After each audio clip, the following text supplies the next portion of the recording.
What's up and welcome back to another video here on the channel. So a couple of months ago, I reacted to an article that the Wizard of the Coast posted in which they famously said that the standard format was flourishing. Now, obviously the statement at the moment got met with a lot of backlash from the community because a lot of people disagreed with that and it kind of turned into a meme.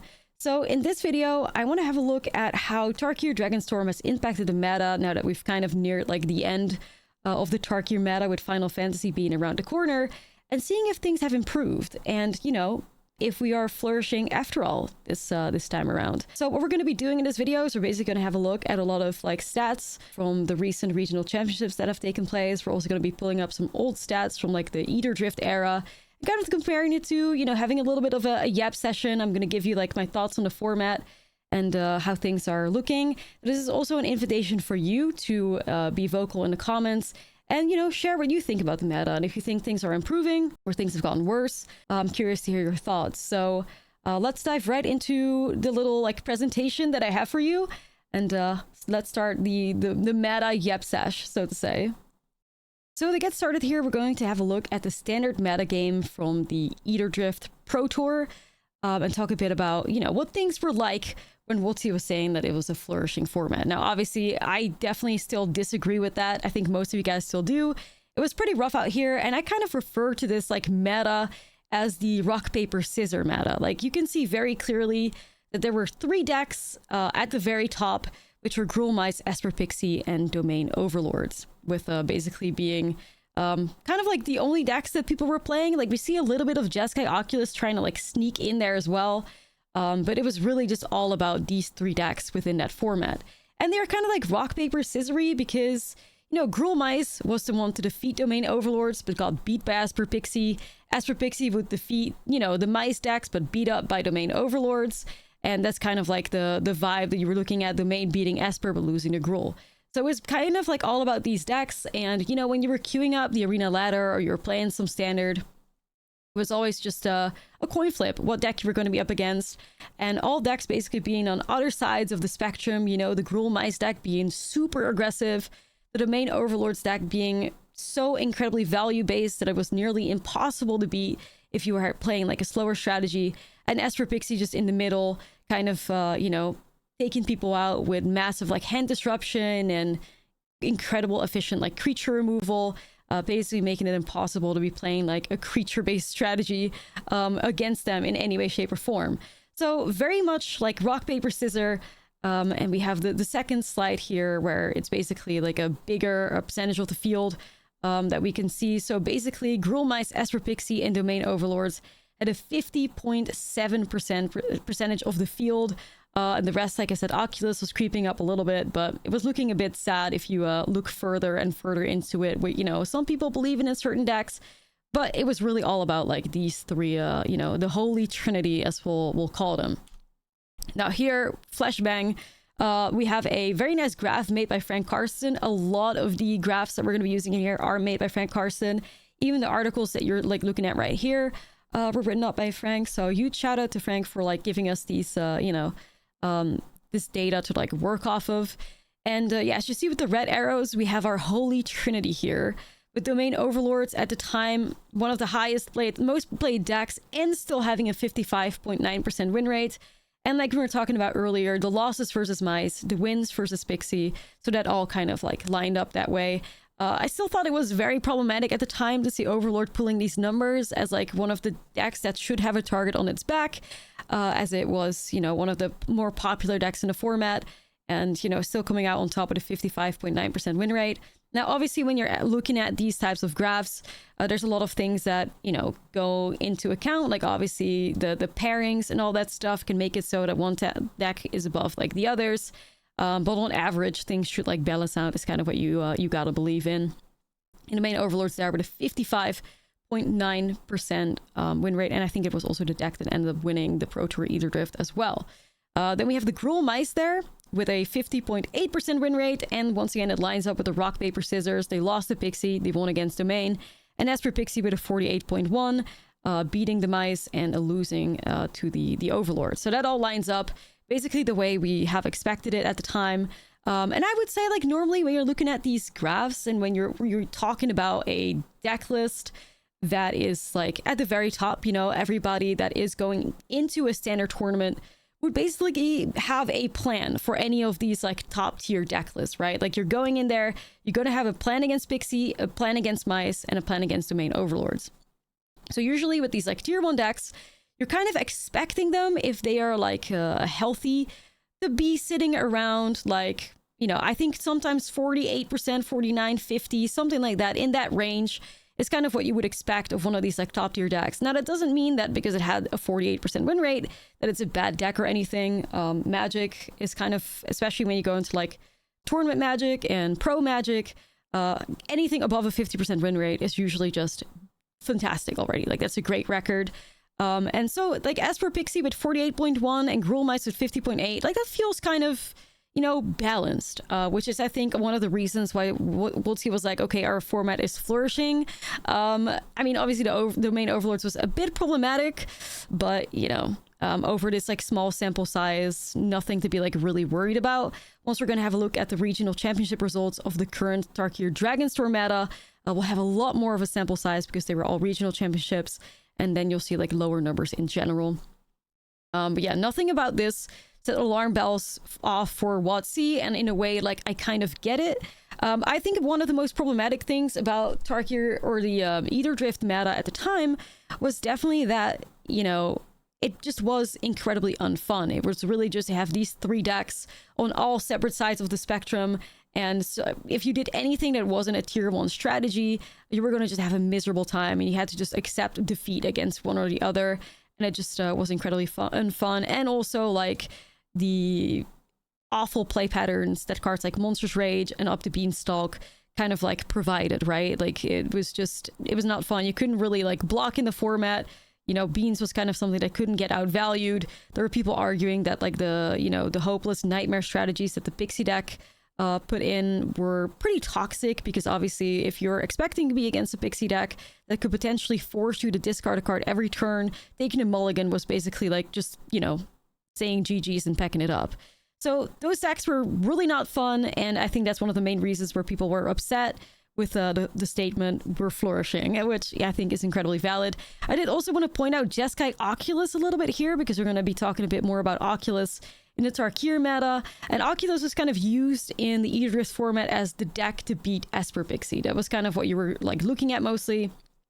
But then, and even still now, Oculus' greatest downfall was the Domain Overlord deck list. That's why it was still considered, I would say, like a tier 2 deck list. Like Azori's Omniscience was also a little bit of like a presence, not a whole lot, but you know, did pretty good. And Omniscience eventually, as we know now in like the Tarkir format, is the deck to bully the Domain Overlords out of the format. But more on that. We're having a little bit of a look back on the past and how it was during Ether Drift, which brings us to the future, or I guess the present, I should say. The future we'll talk about a little bit too. The present here is the regional championships that have taken place over the past couple of weeks. Now on my channel, I have looked at a lot of like really cool decks to come out of the RCs, and it's always really fun. It's kind of when I start like nerding out a little bit over like all the numbers and like how it impacts standard and stuff. And I'm assuming it's something that interests you as well if you're tuning into this video, which I really appreciate.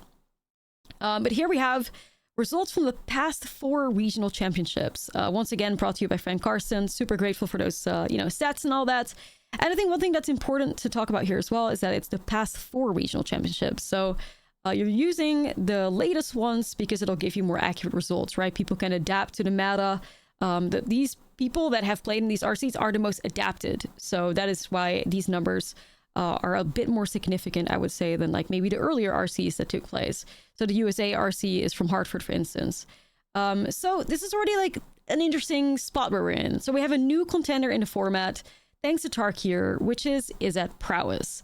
Izzet Prowess basically being a deck that uses Corey Steel Cutter, and it's basically like the new hot like aggro deck, to the point that it almost like, you know, made Gruul Mice like not exist, basically because Prowess just in a way does it better, right? Like Gruul Mice was pretty vulnerable to the self-bounce deck list, and one of the greatest like things that the Corey Steel Cutter decks has going for them is that they don't have to care about like single targeted removal that much, because they have a really good going wide strategy with those like Corey Steel tokens that get created. So it basically solved the number one problem that the mice decks had. And that's why it's also just incredibly dominant in the current standard format. Any regional championship we've seen, Izzet Prowess has always been the most played deck. Over the past 4 RCs, as you can see right here, it had a 33.6% of the field. Yeah, you could say that's a bit problematic, especially with the 43% win rate over that. We'll talk a bit more about that in, a little bit. But one of the cooler things, in my opinion, is it's hard to say, of course. I'm not sure if I'm comfortable referring to these decks as tier 2, but I guess for the sake of the video, we will just use that statement, with Izzet Prowess is clearly being like tier 1 and like the best deck in the format. So what I am enjoying about the Tarkir format and what we're seeing right here is, thanks to Tarkir Dragonstorm, we're no longer in a rock, paper, scissor format. And we're actually in a format where a ton of tier 2 deck lists are viable, right? It basically feels like tier 2 decks battling it out versus like Izzet Prowess, and obviously also battling it out amongst each other.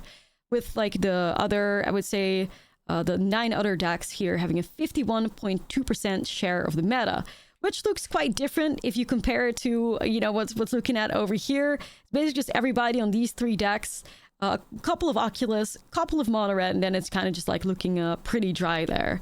So this is kind of what my prediction was for the Tarkir format when I looked at the cards the first time. I thought that Tarkir's purpose within the format, within the meta game, was to boost tier 2 decks and add more variety within the format. And I think based on these numbers, we have succeeded at that. And I think that is, I don't want to say flourishing, but we definitely have a wider variety of decks that are playable, that can win, because I think ultimately there was like 1, maybe 2 prowess decks that actually won the RC, and the other regional championships were won by like, what I would consider tier 2 deck lists, if we consider Izzet Prowess like the king of the format, right? So Tarkir so far has opened the meta in a really nice way. And I would also say that a lot of these top decks are also playing Tarkir Dragonstorm cards, which is like a really massive difference from what we saw Eater Drift do. Like Eater Drift is a format that I refer to as, stealing homework and doing it a little better. That's a lot of Eater Drift. A lot of Eater Drift cards in their design were basically existing cards, but made a little bit better. So they had like a bit of an impact. Think about like Stock Up, think about like Ride's End, that type of stuff. Obviously, there are like exceptions to the rule always there, but that's kind of the general theme of the format. It didn't really have much of an impact at all. And we were basically still stuck in the rock, paper, scissor meta. And maybe could even like heighten a little bit if you want to argue that as well. But yeah, so in general, I think this is already looking a lot better.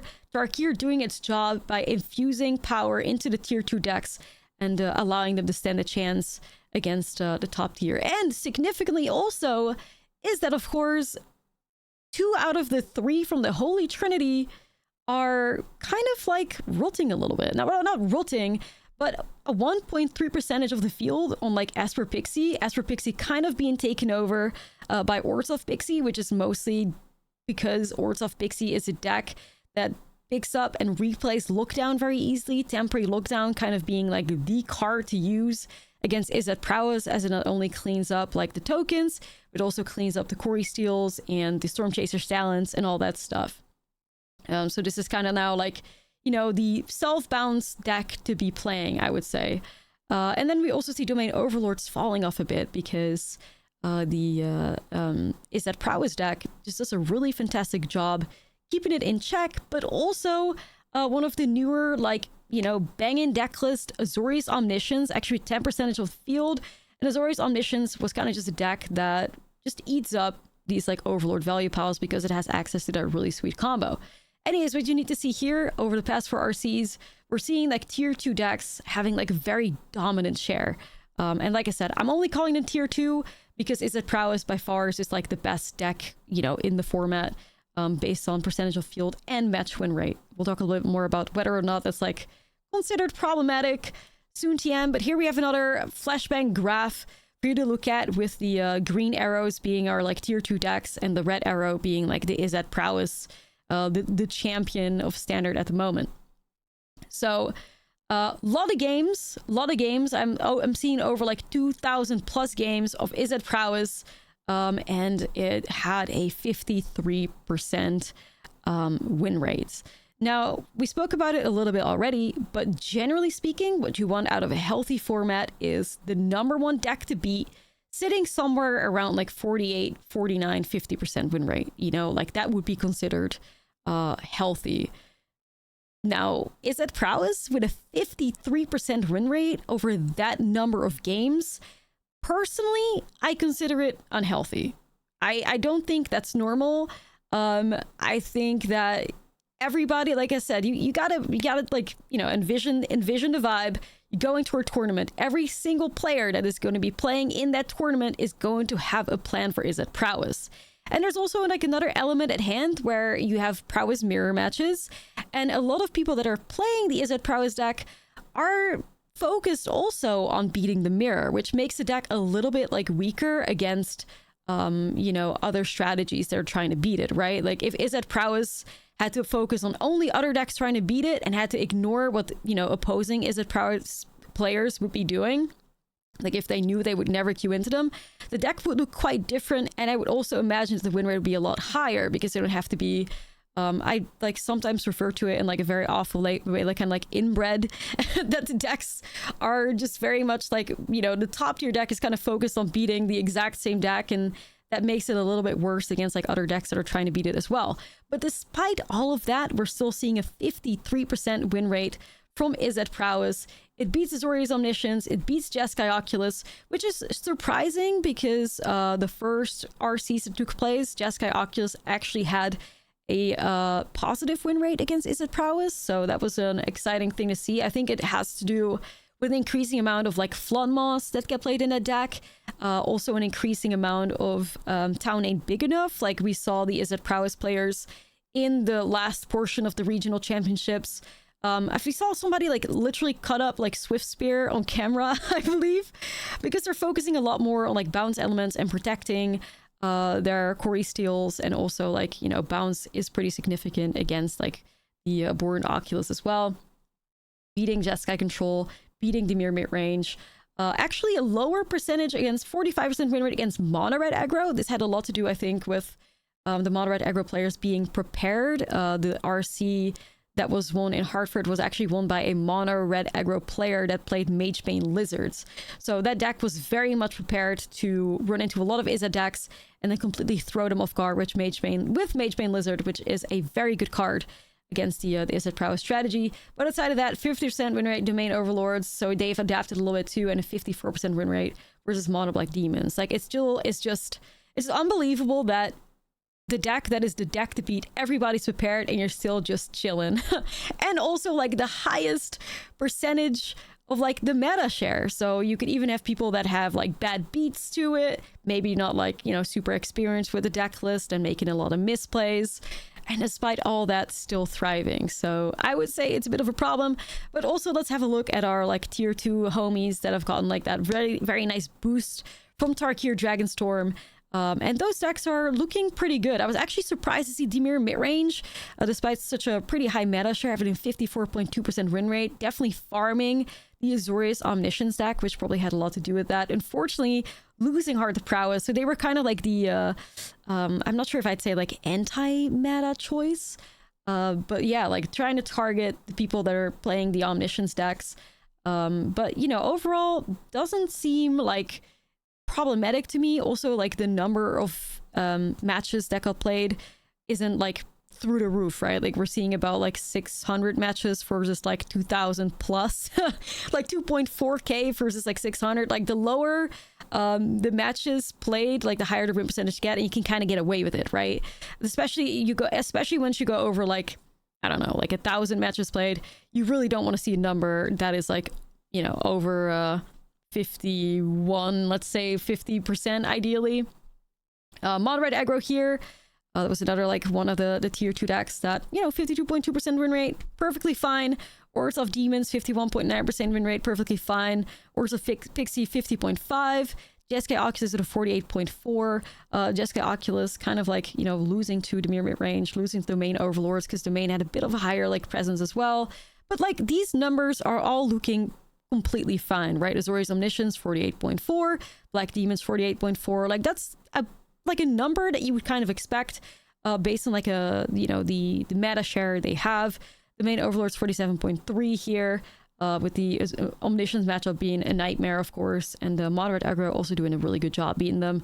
And Jeskai Control 46.2, which is like kind of surprising because Jeskai Control also was the decklist that won the first US RC. But people were probably keeping them in mind a little bit more, taking a bit more against them. And like, these numbers look fine, right? Like if that's like what our like tier 2 options are, that looks very balanced. One could even say flourishing. One could say flourishing. Outside of obviously when you ignore the Izzet Prowess problem that is at hand. There was another tweet that I was kind of like, looking at because I was basically just looking at a ton of statistics. And this is a much, much larger sample size. I think they said this is the matchup matrix. All the RCs this season, the US plus the Opens, like Japan, a bunch of other, like these are a lot more games that are included with a sample size of 7,000 matches of like Izzet Prowess. And this, gamer basically said that they figured the meta game was quite balanced. And then we see some pros like chiming in here, basically with a similar, statement as I have, where Kai Butt is like, respectfully disagree with your conclusion. If a deck is 30% plus of the meta game, everyone guns for it, and it's a still winning record, we have a problem, which is kind of what we've been saying as well. And we say Andrew here also, do not think that 30% of the room deck having a 52% win rate is Jundi. Jundi has been the most popular deck, has a 48% win rate, especially if it's heavily targeted. Like that's a lot more what you're looking for, right? Like doesn't mean that it's a bad deck or that it's not going to win a tournament because the overall is like, negative 48% win rate. That's kind of what you want to look at for healthy formats. So even with these much higher like sample sizes, we're seeing, good numbers, like all the like solid tier 2 like deck list, just chilling at numbers which are perfectly acceptable. Minus Izzet Prowess, of course. Minus Izzet Prowess. That's a completely different story. So yeah, now I want to have a look a little bit about like, Tarkir's impact in the format, which I think is fantastic. We're going to use Goldfish here with the standard meta game. They're using mostly like MTGA results, but also some competitive results. And you can see like meta percentage shares here as well. And yeah, I wanted to yap a little bit more about like how personally I think that Tarkir was a success. And I would say, and this is kind of like the conclusion of the question here, I would say that Tarkir has definitely pushed us a lot more towards flourishing. And I think a lot of that for me has to do with the insane amount of like variety that is now possible through these like tier 2 decks, right? Like Izzet Prowess is a separate problem and they need to fix that one way or another.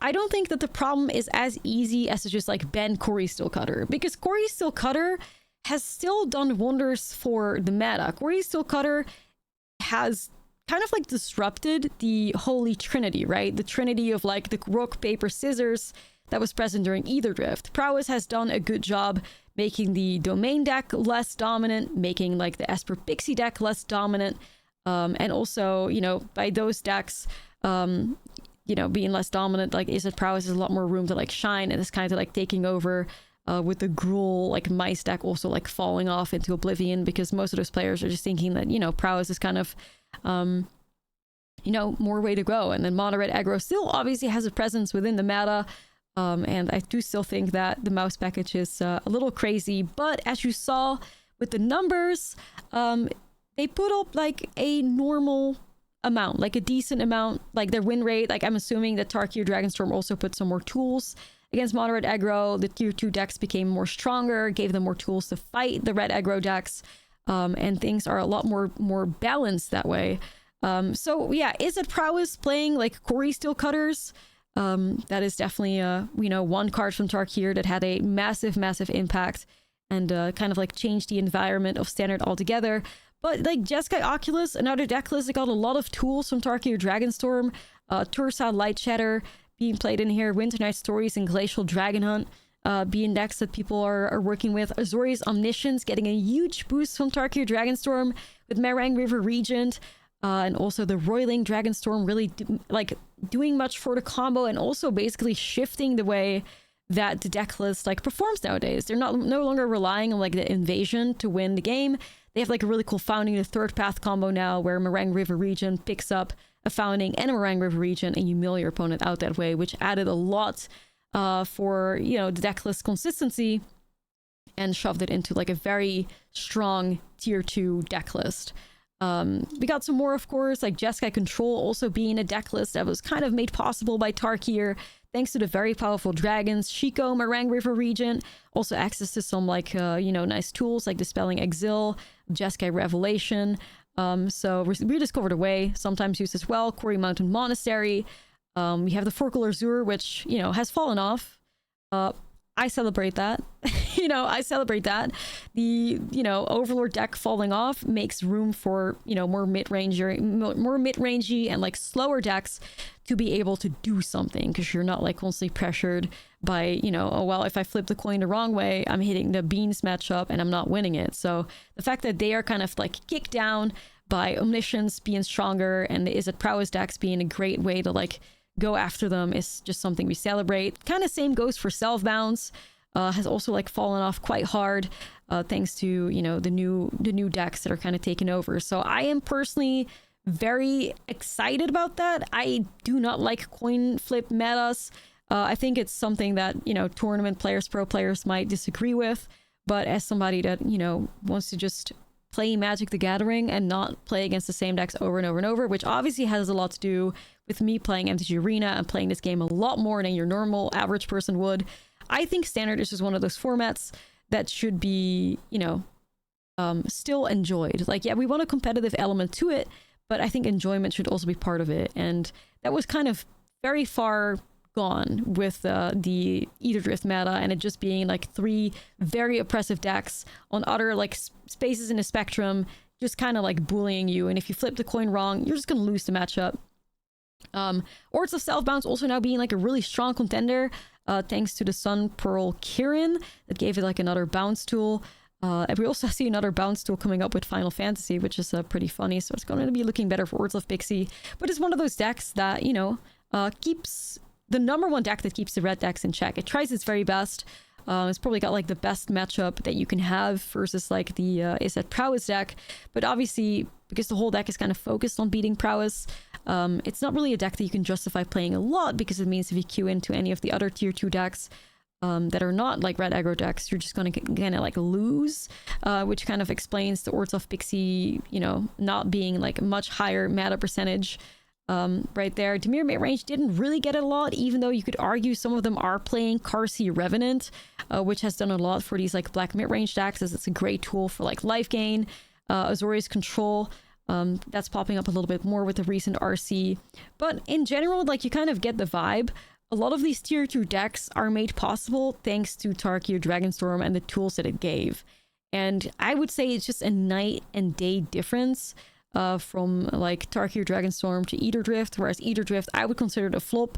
I think Eater Drift only made Standard kind of worse, whereas Tarkir kind of just, you know, gave it a breath of fresh air, boosted a lot of tier 2 decks into like a range where they can actually put up a fight, and you can actually, you know, with confidence register one of those decks instead of being like, all right, well, guess I can have to choose between Pixie, Domain, and Gruul Mice, and if it's like, you know, hopefully I will flip my coin right.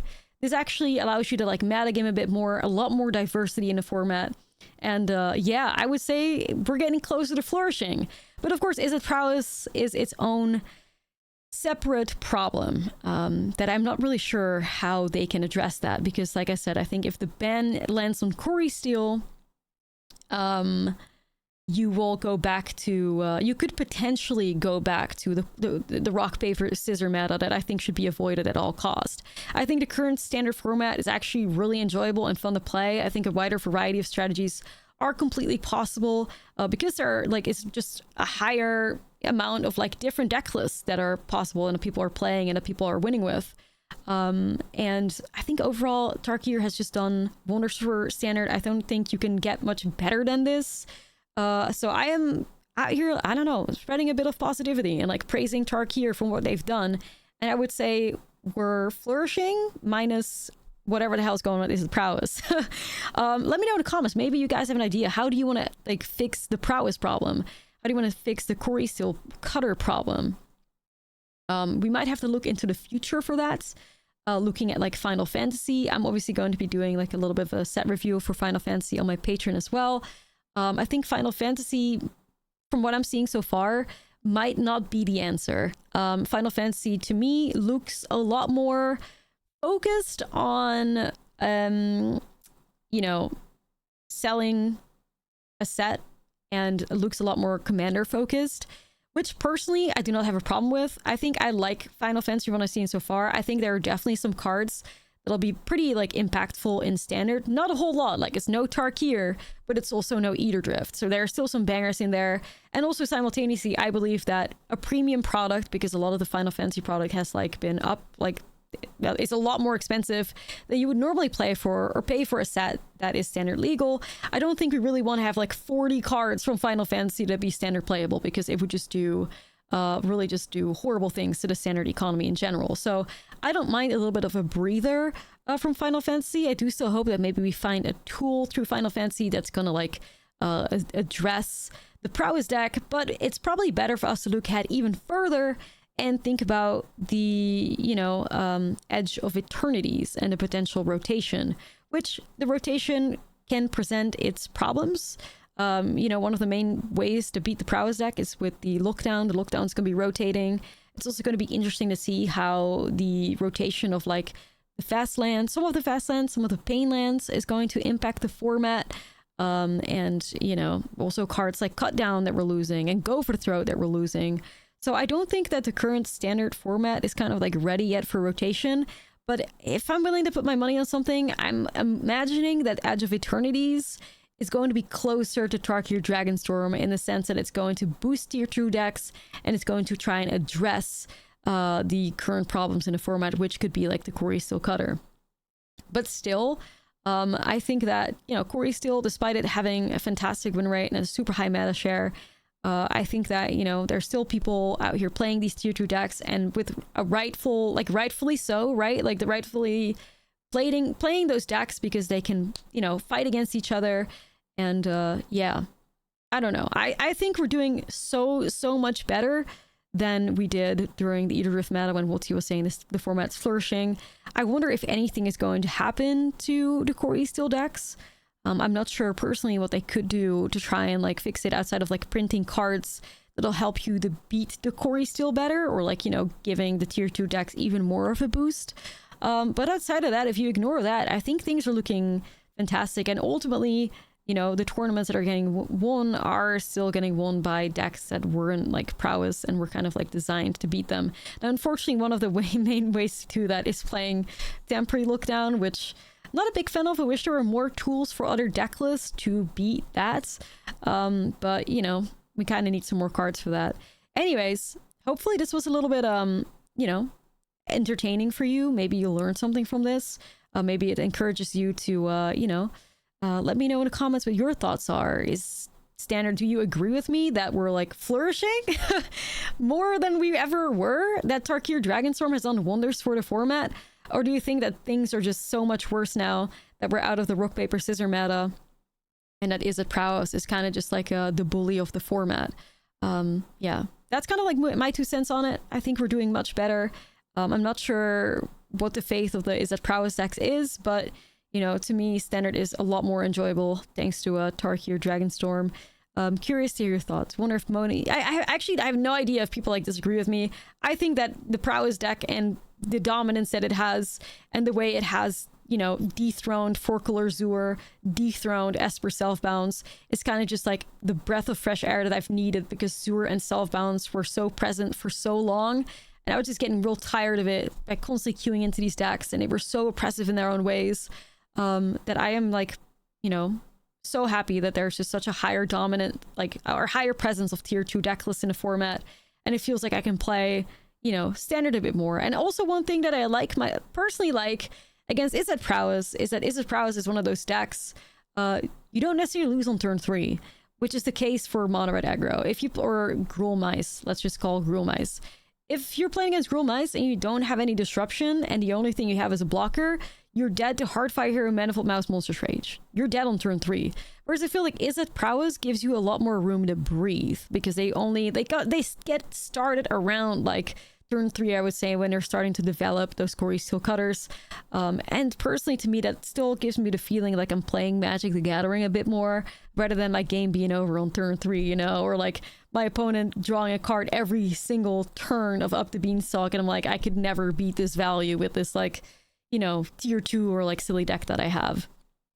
But those are my thoughts as somebody that plays standard 6 days a week, 6 hours long. So I'm curious to hear yours. Hope you enjoyed this. Let me know if you're curious and, you know, looking at more like videos like this. I figured, you know, in the light of like the "we are flourishing" statement, figured we should, you know, look back on what's happened, and how things have progressed, and whether or not we're actually flourishing. So, yeah, thank you so much for watching. If you made it through the end of the video, I appreciate you so much. And, yeah, see you, with a Final Fantasy update, hopefully. We'll see what happens. That's all for now. Thank you so much for watching, and I'll catch you in the next video.